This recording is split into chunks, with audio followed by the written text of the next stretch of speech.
Hello, everyone, for coming in. That's coming in. I love our What's up, just Calvin? the natural progression that we get to talk about things in like a short burst for 25 minutes on the pod, and then we get okay. Yeah. These are some things that we really got to unpack for the Yeah. audience, and It's get a little funny. longer with. I actually had to run home for lunch today to grab something from the house, and I have some family in town. Uh-huh. And on the way out, I kind of like spun up the Spotify on the house speakers and just kind of dropped that and left. So Oh, good. Here, I listen left to them me, all to hear everybody. it. Yeah. Yeah. That's awesome.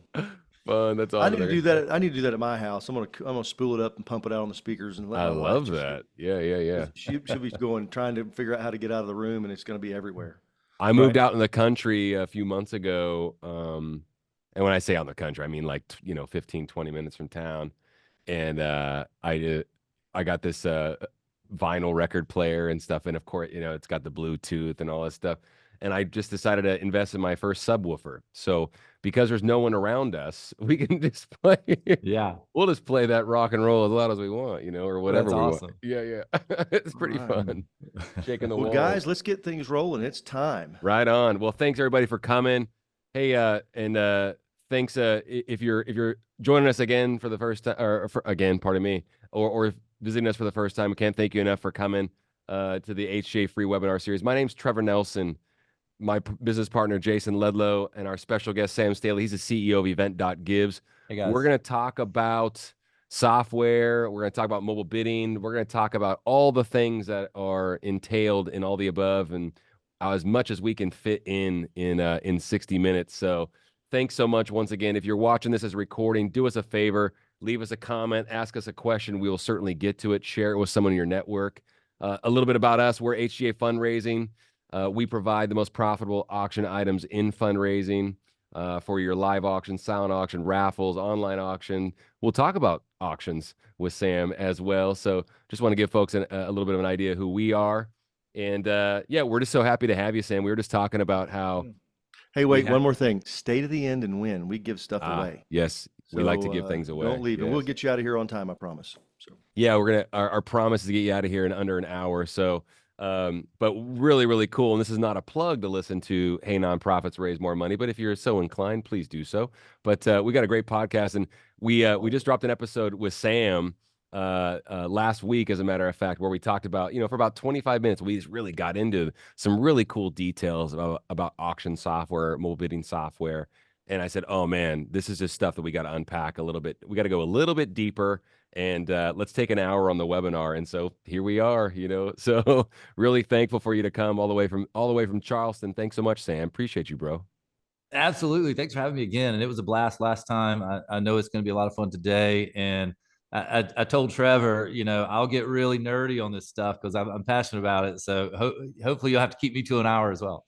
No, I love that, man. Yeah, we're the same. We geek out on this stuff, and we've got a hook. We've already worked that out with your staff. We already worked that out with your team already. What's really cool though about what we're doing, and as well, and we want to just implore folks, hey, ask questions. Some of you have used software, you're on the fence. You've never even heard about it before. I don't know, but do us a favor, ask questions. We got the Q&A function, chat feature as well. You can ask anonymously if you want. Totally up to you, but this is not one of those webinars where we speak over slides, and it's I call it. It's not your grandma's webinar. So we want it to be very, very interactive. I want to ask a question. But it's for Aunt Janice. Yeah, I want to hear about what that means too. I got a question. So just real quick, Sam, tell us how in the world you got in the software business, because that's kind of a crazy thing to wind up in fundraising software. I'll try to do the really short version so we have time to do the rest. I've had many lives, I like to say. I was a financial broker at UBS years ago, and late to see a client one day, and was kind of driving through. This was before we had internet on our phones, so I'm dating myself.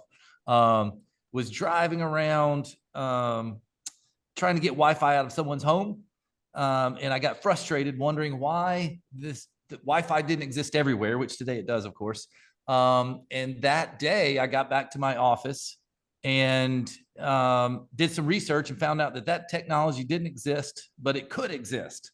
So I quit my job, and that was my first endeavor into entrepreneurship, to build the first metropolitan scale Wi-Fi network in the country. And we did. And fast forward, in doing so, we had to manufacture our hardware and all of these things. And I hired a software company to build the login portal and all those sorts of things.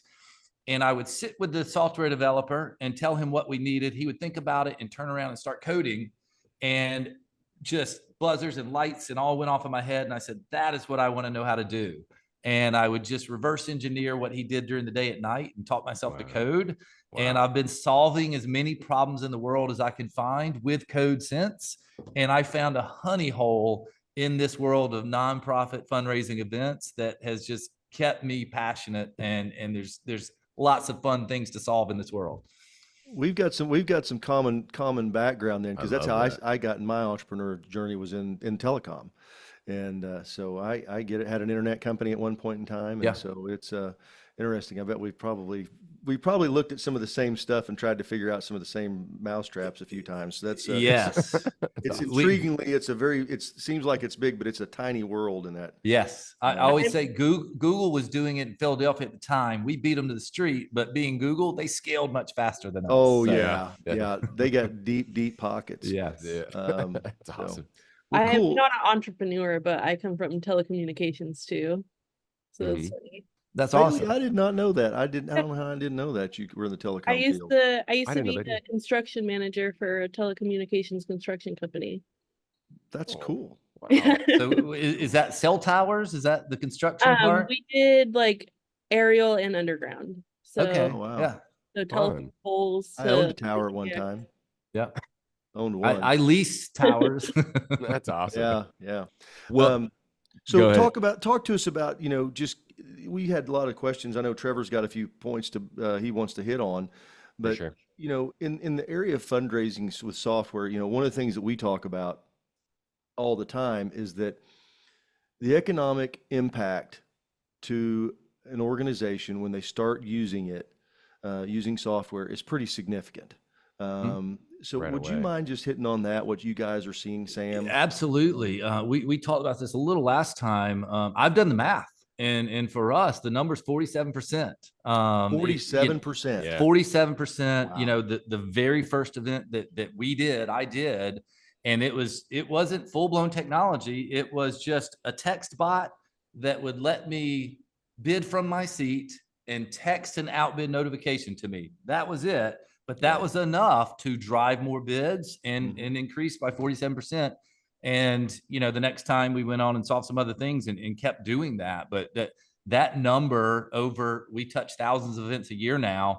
And I regularly do that math, and it is kind of settled in, and that's the number. Isn't that crazy? Love that. You said something about, all of a sudden that driving. I remember when the light bulb went on me, because being a charity auctioneer, along with everything else I've done, kind of like having the multi-live thing you're talking about. I remember sitting at a Ronald McDonald charity auction, sitting at a table, getting ready to do my thing. And I'm seeing these two young ladies, and they're sitting there with their phone, and they're sitting here just talking, having a great time, never missed a beat, bidding the entire time. Oh gosh, I'm outbid. Yes. I went back to it, and I was like, wow, now that's something.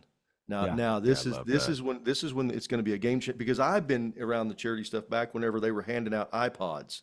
Yep. That's how far back I go with technology. They were handing out iPods and nobody knew how to use an iPod because it was all kid. It's just, we've come to that point now. Everybody understands how to.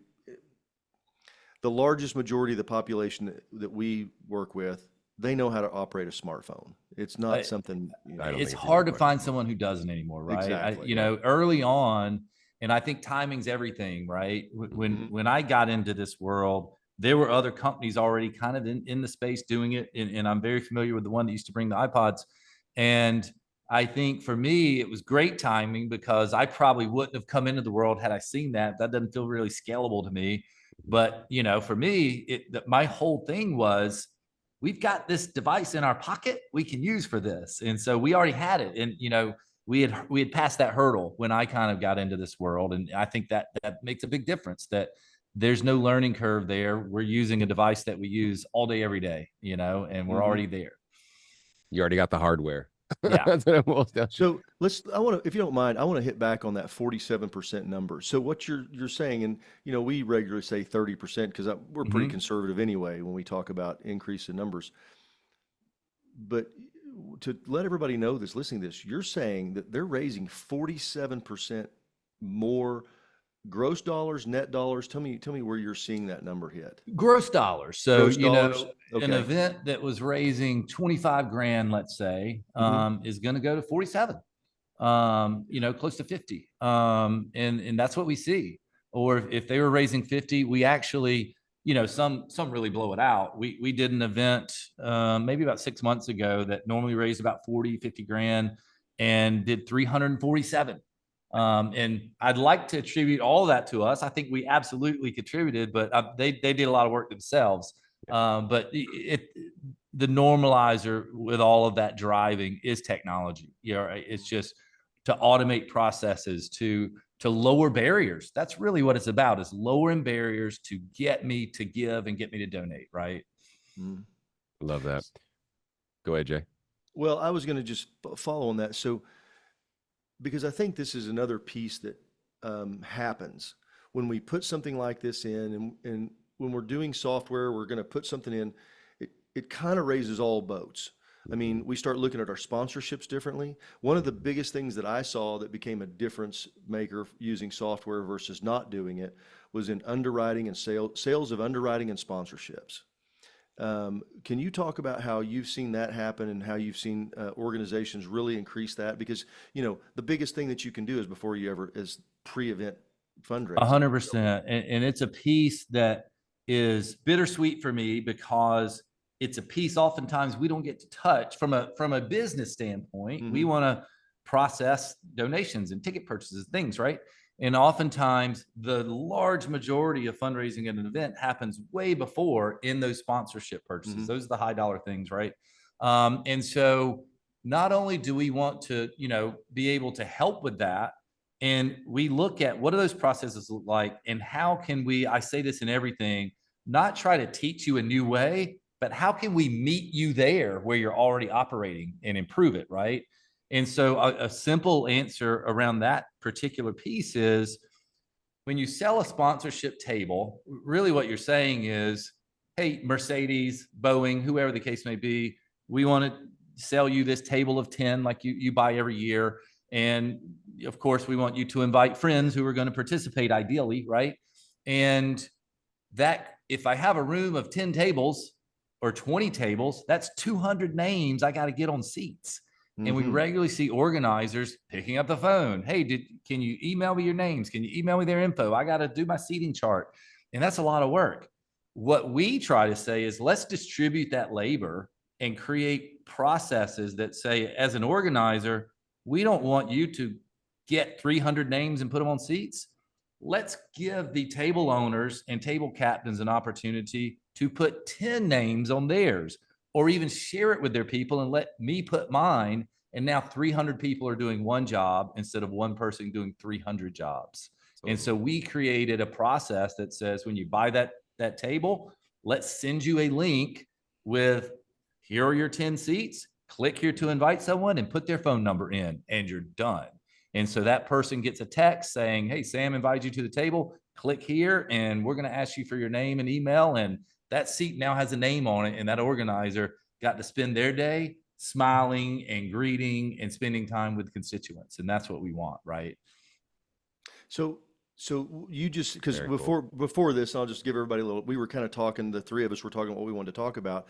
And one of the things that I said, is one of the objections that happens is the time it's going to take to set it up. And a lot of, nonprofit professionals, they're looking at it and they're going, I'm up to my eyeballs in alligators already trying to get everything done. How in the world am I going to add this one more thing?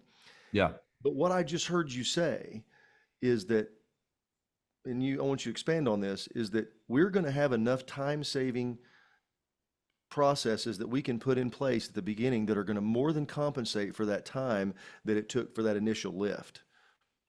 Absolutely. And I'm saying that and more. I'm saying, our job is to make it as little lift as possible to no lift, right? To say, let's meet you where you're already doing your processes and just take them from you and do them for you.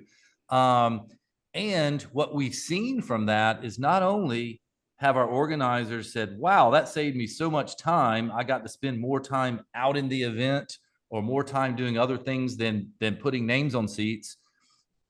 At this one event, we actually got them to change a paradigm and say, that event takes so much time to plan and put on. It's the only one we can do in a year. Our clients are now doing 3 events in a year because we made it so easy for that one. They're now doing a second and a third. And I love that because they're diversifying.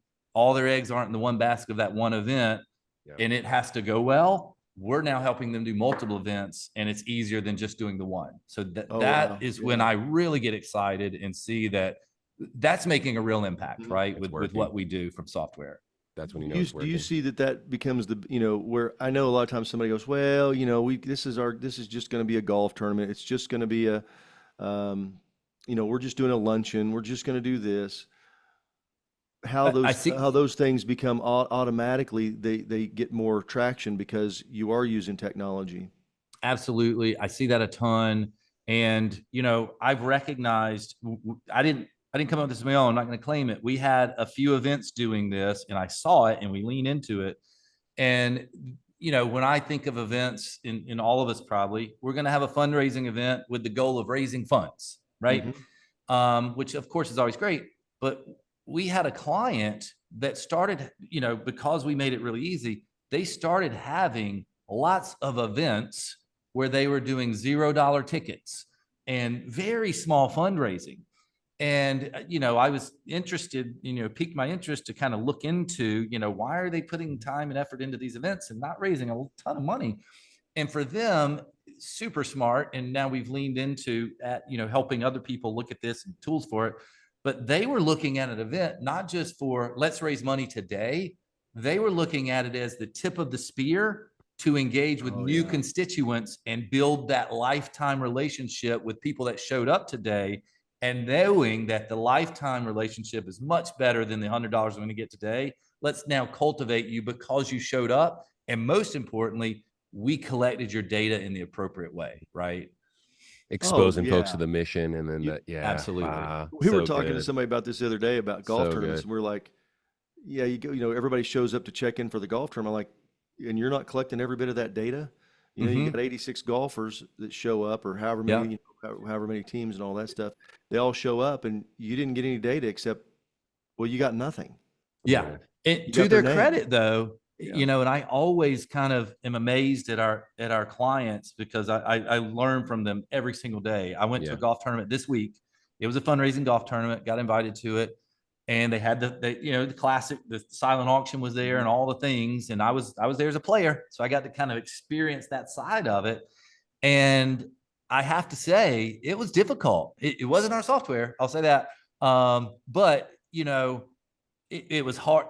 I had to put my name and address and email and brother's name. There's a lot of stuff I had to do just to participate. And I kind of fell out of it because I wanted to go play golf.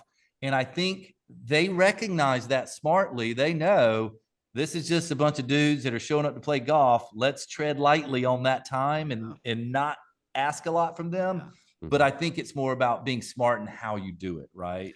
I don't, and I completely agree.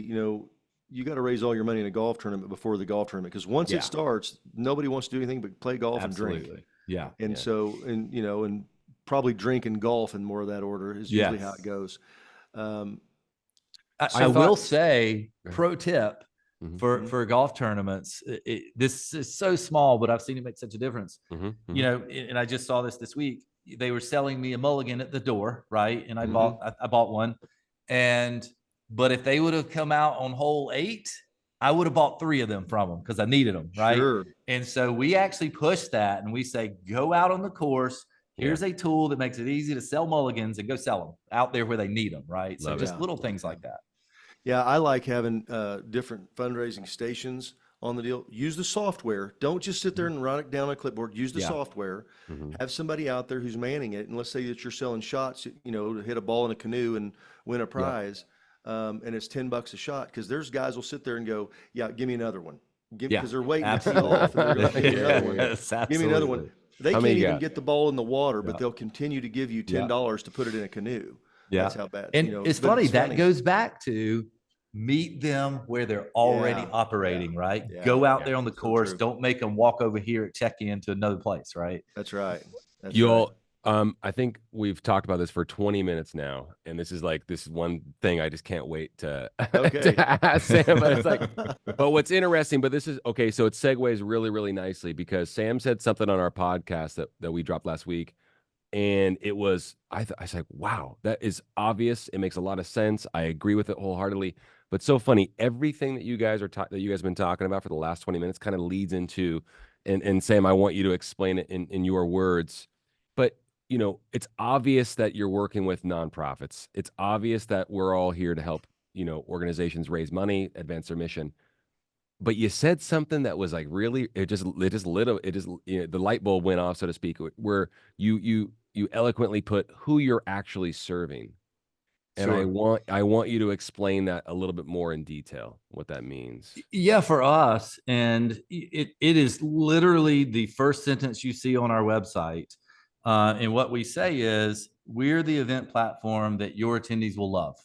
And that is who I truly believe we serve, right? It's of course, our clients are nonprofit organizers of events and those sorts of things. But we really focus our efforts on that attendee experience, right? And that's where we spend most of our time, because what we know is, if we can make that experience great, that means our organizers are going to shine, because that's who, is providing that. Of course, we're providing on their behalf, but the short answer is, we're serving our clients. And not only is that a good thing for them, but serendipitously or not, it puts us on the same team as our client, because I know they want to serve their client, and so do we. And it just puts us immediately on the same team, and it's a great dynamic. Yeah, I just really like how you classified it that way. We're very similar in that regard as well. We know things. We know that the tools are out there. Your tools they raise money. We get that. They do a great job. We've got the data to prove it. But at the end of the day, we're really, really trying to make the attendee, the donor experience paramount. Right. Absolutely. Well, we're in the exact same situation and position. We really are. There's a lot of symmetry, Because, actually, in a cool way. We can do all this stuff for the deal. We can do all this stuff for the nonprofit. We can help them, raise a lot of money and do all that thing. But if we don't execute on the end with the donor, with their experience, well, then it's all for naught. It blows up in our face. They're going to go, I'm not going to buy anything there, because these guys are.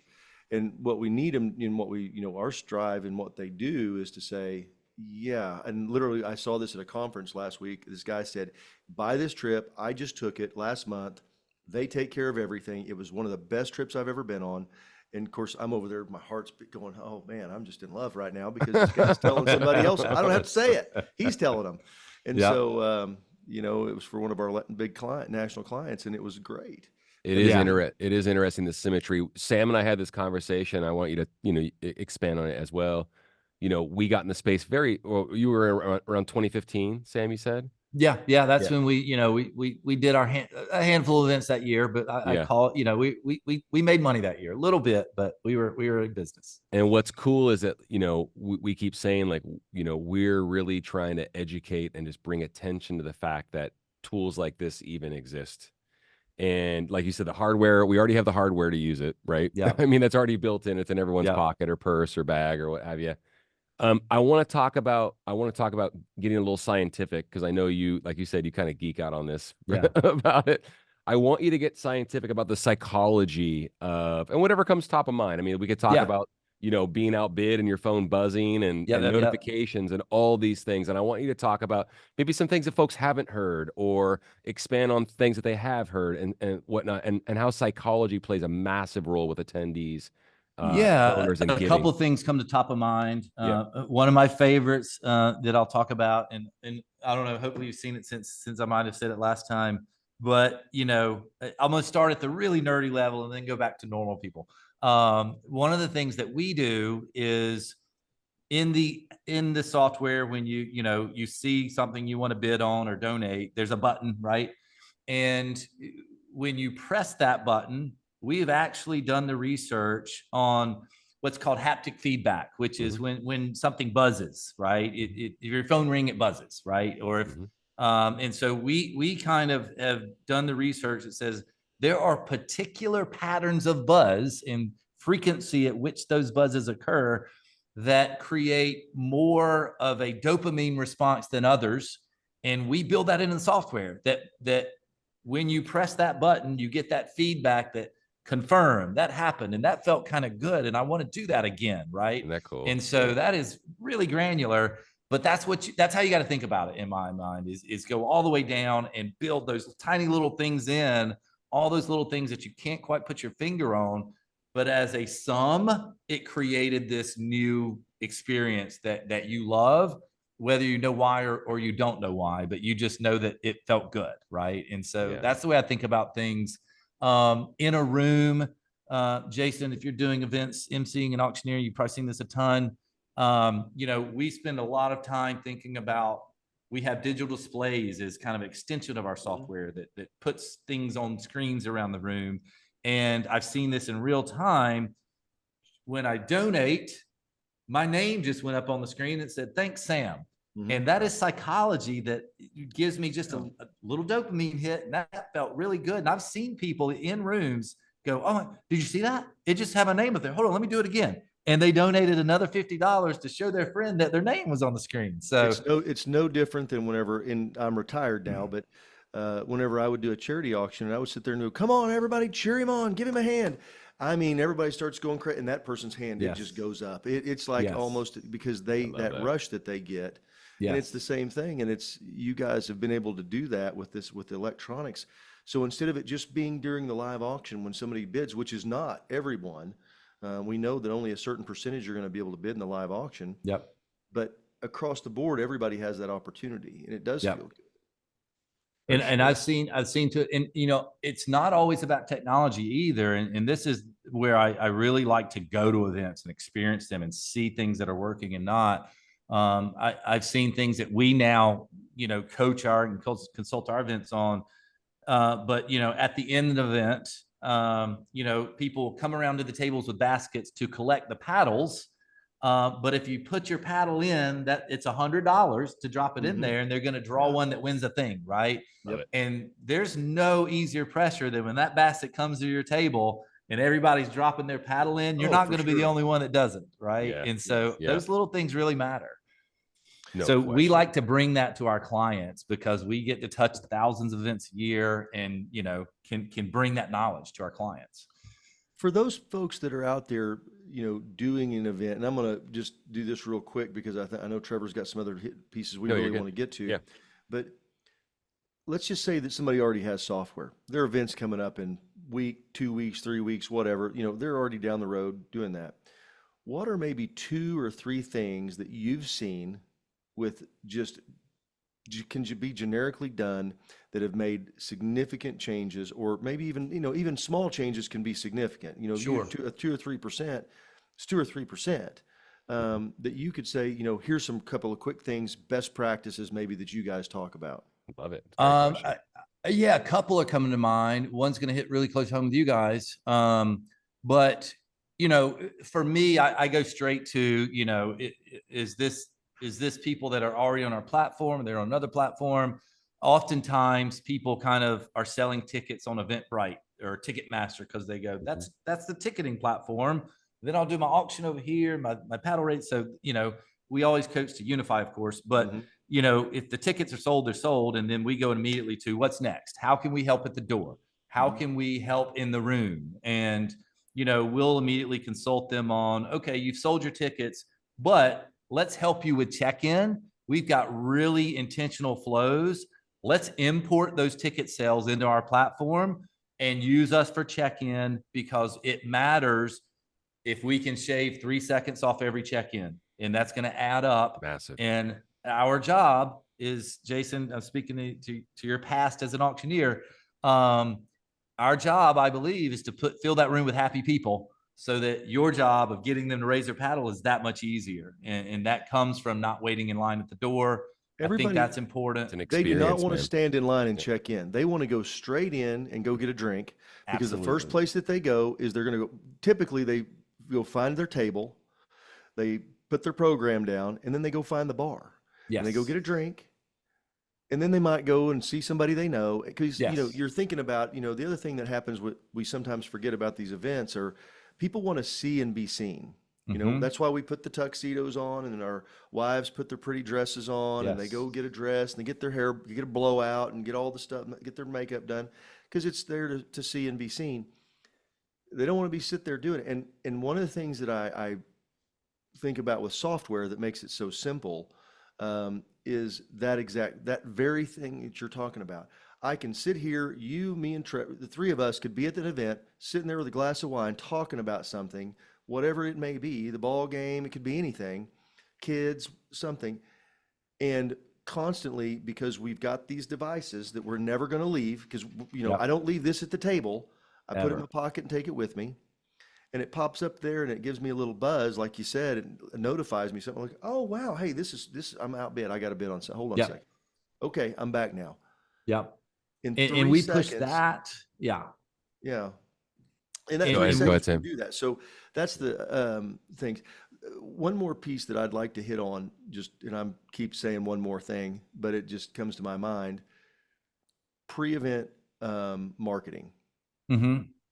Tell me about how you see, like, just some best practices that you found. Yeah. Maybe one of the things that I'm looking more for, like, frequency, what they're showing, what you're talking about, things like that. Yeah. Yes. I'll go. I'm talking about specifically for the people that are attending. I want to be real specific. This is for the people that are attending. They've already registered. How are we reaching out to them before the event? So a couple things we're doing. And again, our goal is streamlining check-in, right? It's all about that. And so I'm going to go all the way back to pre-ticket purchase. And what we coach to is set up a page on your event site, American Heart, or, you know, raising money for the pandas, whoever you are. And ideally, you've had events in the past. Oftentimes this event, it's just time a year later, right? So we say, put us a page on your site that talks about last year's event, show pictures from last year. Either let me be nostalgic because I went and I'm excited to go again, or let me see how exciting of a time I missed. And so, you know, that's the lead in, something that's familiar to me. And then of course from there, click here to buy tickets. And now you're in our world, and we're lowering barriers, right? We want to let's let you go shopping for items right now. Don't log in, just go shop, right? If you see a table you want or a ticket you want, put it in a cart. And it's all about shop before, you know, you're not logged in yet. So that's very important. It sounds simple, but it's important, right? Yes. And then of course, it's our mantra about getting that data is every piece of information we ask for, we want to give you value first, right? Let's let you shop for items. You see something you're interested in and click bid. Well, we just gave you a little value, and we need to know who you are. What's your name and phone number? You just placed a bid. And now, of course, you know, I don't need your card yet, by the way. This is big coaching. Don't ask me for a card. Don't ask me for it at the door. Don't ask me for it at my dinner table. You know when you need it? When I won, or when I said I wanted to donate and it's time to pay. We'll get that later, right? So it's those workflows that lower those barriers. And then we build in communications, to your point, where we're saying, reach out a week before, you know, highlight a few items to get them excited about coming. The cardinal rule for us is we have a button that says, we say, hit this 1 hour before your doors open, and it's going to text every attendee and go, hey, we're looking forward to seeing you at the door tonight. Here's a link to your ticket so you have it ready. And that, again, now when I get there, it's the last text in my phone, most likely, and I can click it and go straight to my ticket to get scanned in or checked in, instead of scrolling through my email from 6 weeks ago where I bought my tickets, right? And so it's those little things that add up to put happy people in the room in a giving mood, right? And not feeling inconvenienced. Yeah, absolutely. I love absolutely. That. Good. But yeah, you know, one thing I was going to say earlier about how can we help events improve that have already kind of gotten their stuff in place, and it's where I see a ton of value from, as you guys do. We oftentimes have a marketplace of items that you guys help support, and we're guiding them to say, you know, you're missing experiences, or you're missing trips, or you're missing art. Let's get some of that in your event. And by the way, let's coach you how to understand that you've got unlimited of these. Sell more than one, sell two, sell three. Sure. And of course, their MC or auctioneer is going to be well-versed in how to do that. But I think that is a tool in fundraising. I've I've so many times see it just be an automatic bonus, right? Mhm. Is these extra 3 items that you sold. Totally. Or from a money perspective, we're big believers in the same vein. Leave nothing to chance, no secrets, you know what I mean? Because we're in the items business, and I know that Yep. you all support items and what have you. With the platform, I'm just a huge believer, and folks don't like surprises. Yeah. You know what I mean? Like, I Except don't for know. puppies. Yeah. Yeah, puppies are different. Puppies are that's I- an You're instant funny. emotional thing. Yeah, Yeah. you're funny. I see. That's So a whole nother dopamine rush right there. I Trevor, go to events and they go, "We got a puppy," and Yeah. everybody's. And by the way, that's a horrible thing to auction off because people get emotional and they want the puppy until they learn they don't want a puppy because they didn't plan on it. Sure. But every time I've seen a puppy, there's 2 secret puppies in the back room because when they sell the first one, they go, "We got another puppy," and so that's always makes me laugh. That's awesome. You got a question, Jay? Well, no, I just was going to ask, just on that vein. I think what you were talking about was like previewing items, leaving, Yeah. not surprising. I don't Something, think surprises are good. Yeah. whenever you have this really cool experience, a lot of times people like to know, and so they start emotionally thinking about it. They start thinking about it. We were talking about going to Mexico anyway. I say they figuratively pack in their bags, so to speak. Yeah, they do. Or, Yeah. there's going to be entertainment, letting them know about the cocktail, letting them know different things that are going on. And technology allows you to do it in a way that you could never do it before.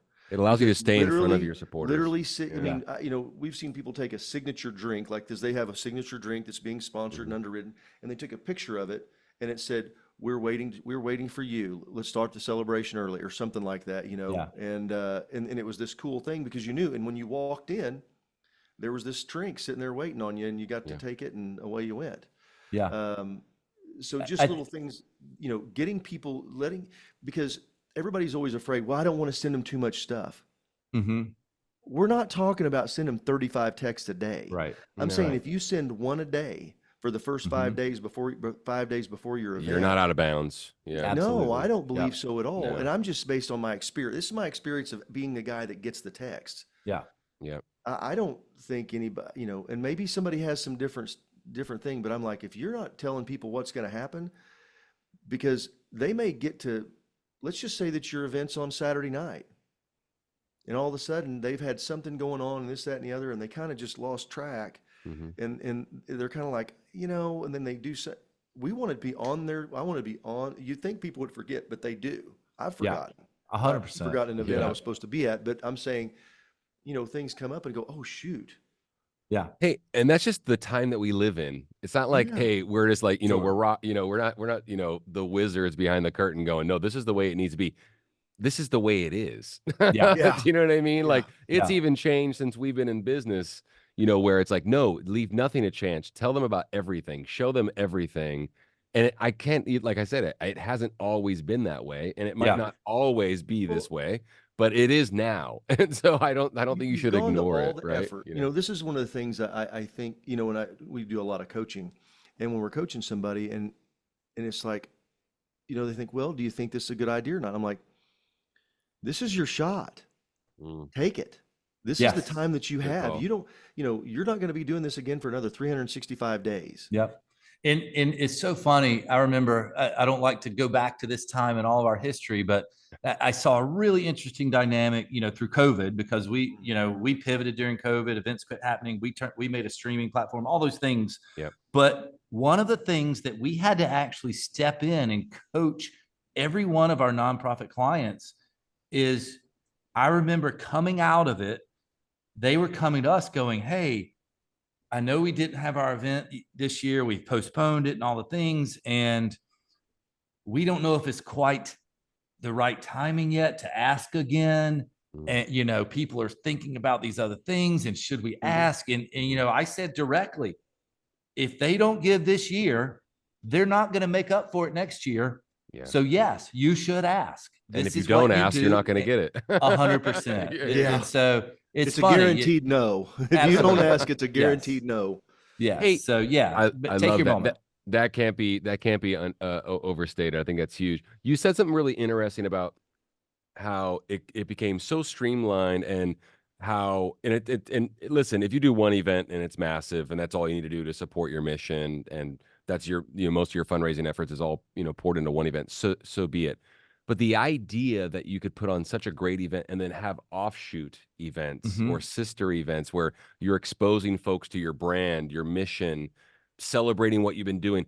We've been talking about this for a minute, Sam. We've been talking about, and I want you to give us some more examples, because you did some, you gave the example about where folks were just like, hey, listen, come in for free, enjoy yourself, have a drink, have some hors d'oeuvres, and this is what we do, right? And we're not asking you for a ton of money.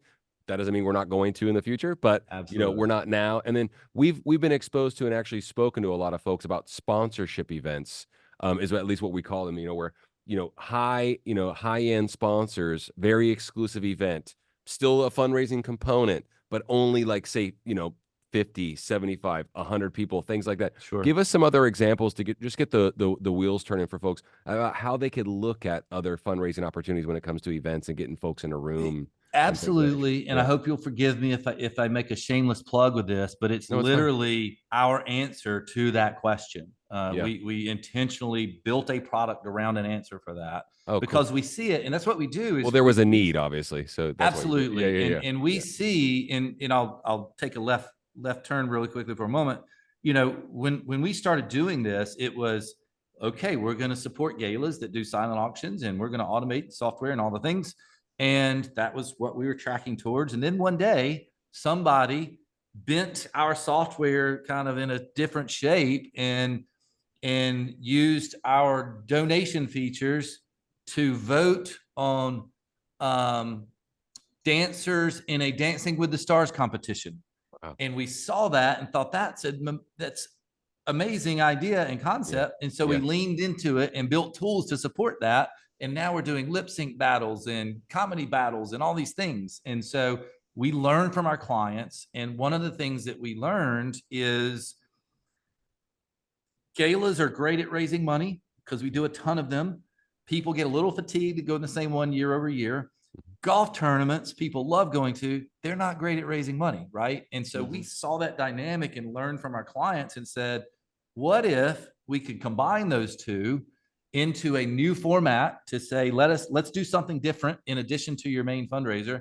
And so we partner with Topgolf, and we stand up a silent auction inside of a Topgolf venue, and we wrap the peer-to-peer component around the Topgolf. And so as a player or a base sponsor, we give you a player page to share with your friends and family and ask them to pledge a penny per yard that you hit in this tournament. And we call that golf.gives.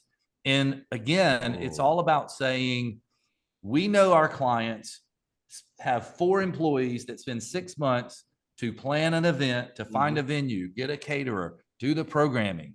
We can now go to them and go, there's 100 cities in the US that have a Topgolf. If one's within 30 minutes of you, all you have to do to plan this is pick a date. Venue's covered, catering's covered, programming's covered, and you will raise $100,000 at this event if you get just 150 players to sign up. And it's about that, right? And so, and the people signing up for that don't have to be the same guys coming to your gala with the deep pockets, because my daughter can play Topgolf. Her friends can play Topgolf. Young people can play Topgolf. And that peer-to-peer allows them to raise a lot of money doing it. And now you just opened up your reach to a brand new constituency, and you can add another fundraiser to your calendar. And so that was our direct answer to that question. And it combined a lot of things I love it. into what we think is simple. Yeah, that's great. And something else will be bred out of that as well. Probably at some point, right? I think that's the absolutely cool thing. Yeah, I love that. Yeah, really, we think really you could do the same at bowling or some other thing. Yeah, right? Yeah. I love that. Hey, Sam, because your background being having your own internet company and providing Wi-Fi services and stuff like that, this one thing is the one thing that I've seen derail some events in the past. And if they take care of it, it's a non-issue. But it's kind of like, I'm going to give you an example. It's kind of like sound. Sound is really, really important if you're going to have an event. Going into your event and going out there and going, check, 1, 2, 1, 2, with nobody in the room is not an indicator of how the sound's going to be, because all of a sudden you got 400 people in there all talking. You got to be able to get up over them and everything and to be able to get things going. Internet's the same thing. It may be great. Yeah, I went out there and checked the wait internet. Boy, I did fast.com and I got really good results. Said I had 28. That's great when there's only 15 people there.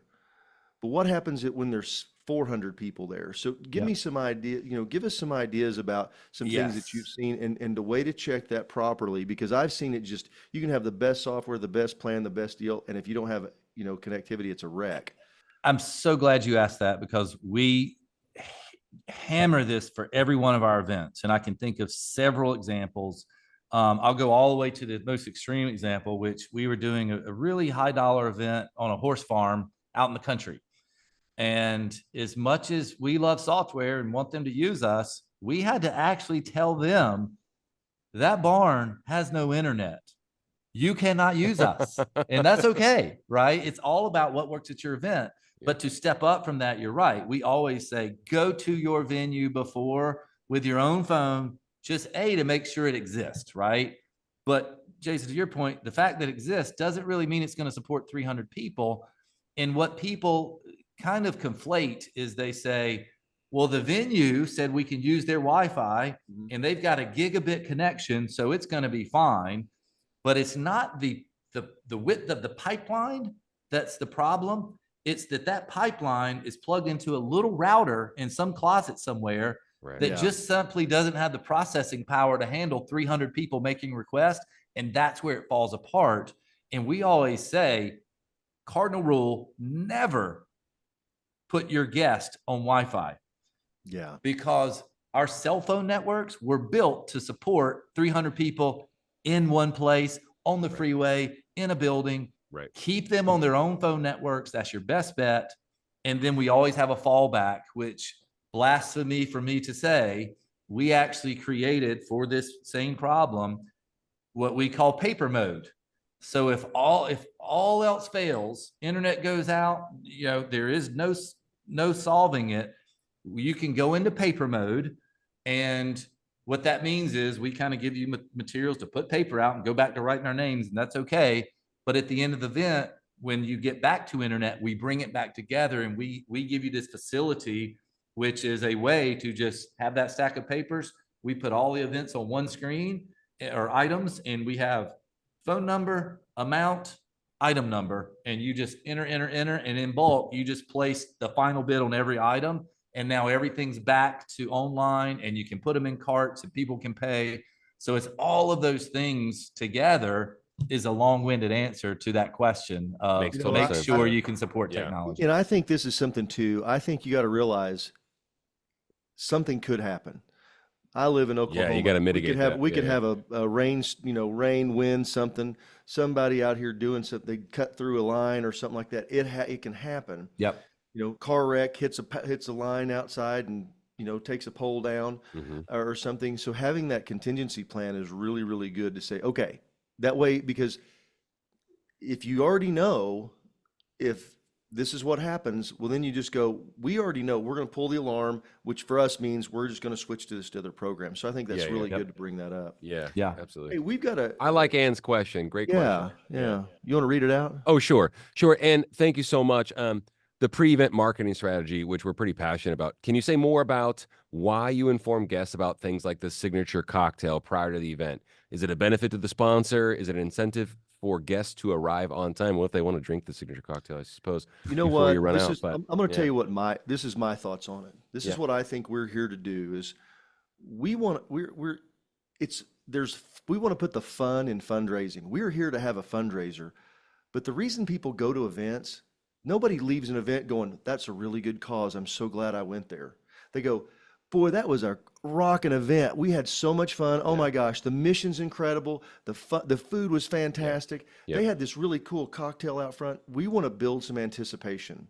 I want my event to be the best event in town because there's an event every week. There's one every weekend, every day of the week. You can go find a fundraiser somewhere. What are you going to do to make yours special? What are you going to do to make it something different? The whole idea with the cocktail was to say, we're going to party. You're special. We can't wait for you to get here. We are going to have a good time. We're going to do this. So in that part, the pieces with, like you're saying, the you know, the showing up on time, the benefit to the sponsor, those are ancillary pieces that do go with it. Yeah, all part of it. But the Yeah. primary reason for that, the primary reason I'm going to say, we've got this incredible trip. We're going to have a special singer. We're going to have a special guest. We're going to have all these things because I want people to be excited about coming. The other thing I want to do, not only for my table sponsors, the people that wrote me a check, but their guests. Because see, that's the other part that we've got to think about. I've got a couple that came, you know, are coming, and I've invited Trevor and his wife Shelby, Sam and his wife. They're going to come. I want them to be excited about coming too. So I want to gin up the excitement and energy as much as I can, because the more I can make it fun, the more I can do it, then I can tap into their emotional quotient about what they're feeling about in the mission, and I can get in their pocket, because that's what I'm trying to do at the end of the day. Yeah. And Jason, I just want to tag on to that. Yeah. I think right there, you hit on what I think is the most important thing in the room dynamic that a lot of people overlook, because you think, and even everything we've talked about today kind of has this assumption underlying it, which is, hey, we're having these events and our constituents show up, which is true. But Jason, to your point, for every table of 10, there's a couple that probably bought it. Those are your constituents that are there for your cause. Yeah. The other 8 people are their friends, and highly likely they don't even know about your cause. And you've got to speak to them and entertain them and let them have a great experience around the cause. You know, and of course they may give because there's the table's giving, I'm going to follow on, and I understand that's why I'm there. But you want that psychology of that dopamine hit of a great experience associated with this cause. And of that table of 8 extra guests, maybe 6 of them, resonate now because of that first touch experience. Right. Yeah. And I think that's so great to recognize. And this is going to be a funny way to say it. And maybe this will make sense to everybody. I hope it does, but it's kind of like Shark Tank. This is your one chance. You're going to get to go in front of all these people that have, because typically they're going to have capacity to give at some level. Yeah. Okay. That's just the way it works. Okay. Rich people bring rich friends. That's generally the way it is. Yeah. Yeah. So they're going to have potential to give. This is your opportunity to present to them. What are you going to present? If you present a boring, same old thing, golly gee, well, that we've been to these before. Charlie Brown's teacher. The only reason I'm coming is because Trevor's my best friend and my partner, and he asked me to come, and so I'm going. Otherwise, I've got other stuff to do. Yeah.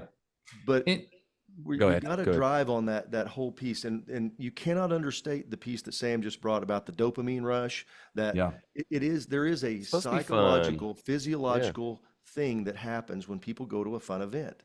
Yeah. And I think, sometimes, depending on the cause, some causes are for dire needs, right? Cancer, no one wants, or, anything, oftentimes causes, are sad, right? And internally, we always kind of joke and say, you've got to play the sad puppy video to get the emotion, right?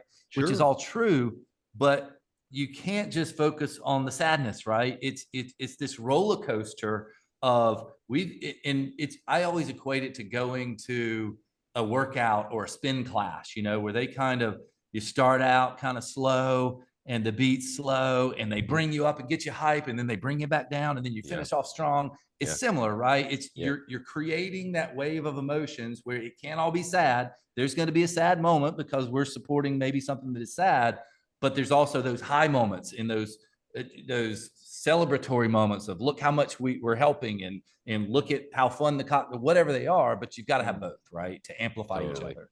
Yeah. There's so many layers to that, and like we said, I mean, it's just I hate to say, because this is overdone, but it is what it is at the moment, right? This is the nature of the beast. And I mean, I hope that helped to answer your question. It's a great question. It's just necessary. That's what folks expect. Jason said it's different to advertise, and you're creating differentiation from other organizations that are hosting events on the same weekend or a different time of the year. You're going back to one of Sam's points about having a dedicated page to show folks what they missed out on the year before. You know, you're Yeah. interviewing, you're literally interviewing for the following exactly, and You're it's missing you're out. missing out. You're not, you're Yeah. 1 Hey million guys, percent not we've wrong. got like Yeah. 6 minutes. I want to hit Colleen's question just real quick. She said she's Okay. new to the podcast. Is it Hit it. possible to get information on how we work together? Okay, I'm going to tell you real quick.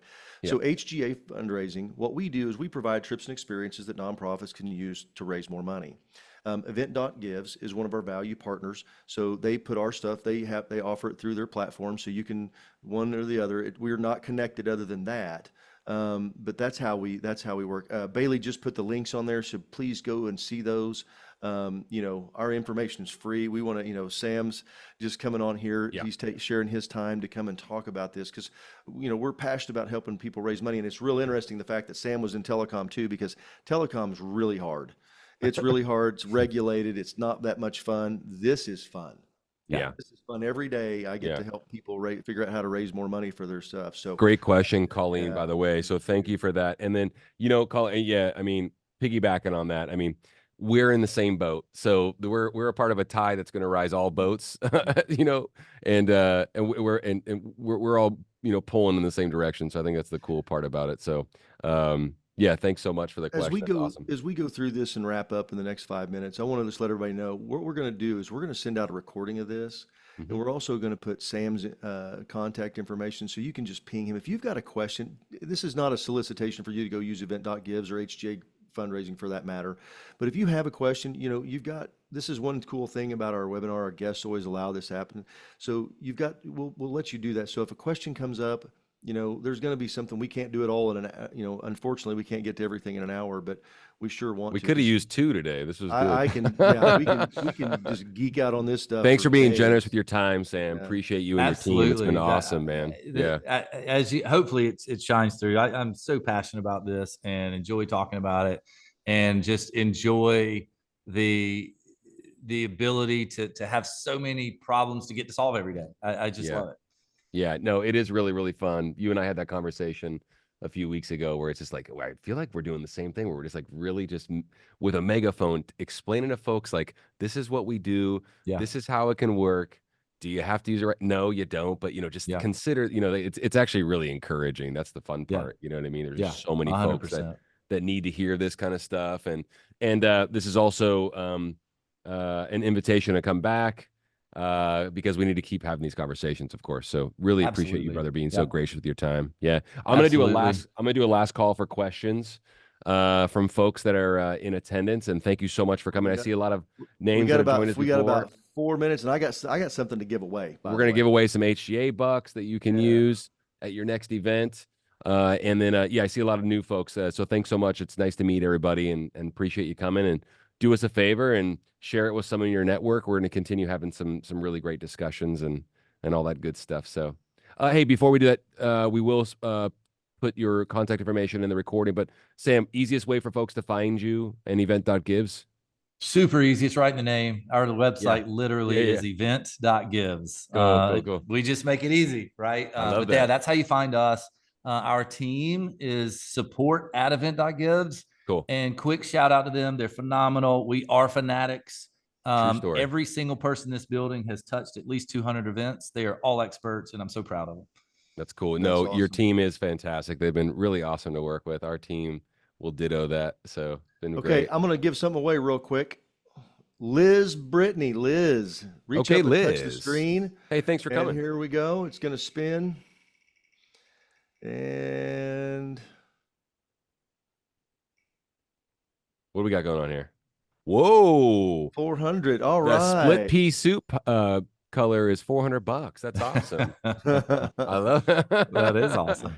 Pea soup winner. Hey, thanks, Liz. That's awesome. That's awesome. $400. We'll be in touch with you and we'll let you know what that means. That basically means obviously you can use $400 towards any of our items and raise some money with it. And we'll show you how you can do that if you like. Yep. No pressure, but congratulations. I think that's awesome. All right. Way to go. Sam, hey, man, and we'll be in touch. You, brother. Thank you so much. You too. A blast as always. I look forward to this becoming a regular thing we do, getting together. I really enjoyed it. Absolutely. Far out, man. We'll do it. Yeah, we mean that. All right. And I just want to, Ann, you asked directly to me. I'm not going to take your time. I know we're out, but if you, Ann, will email me, sam@event.gives, Yeah. We'll get you to call in. I'm very passionate about your question and I want to answer it. So if you reach out, I'd love to talk to you about that. We're gonna Love have to it. have you back because we'll get it out there and tell everybody about it. So that's good stuff. Oh, no, I love that. Yeah. It's like I said, we could have done this for 2 hours. So thanks, everybody. We'll See do everybody. it again. We'll see you guys. back next week. We'll see you Thanks next so week. much. Thanks, See ya. Bailey. Thanks, Sam. Thank your team for us. Okay, brother? Will do. Have a great afternoon. Appreciate you all. Bye-bye. All right. See ya. Later.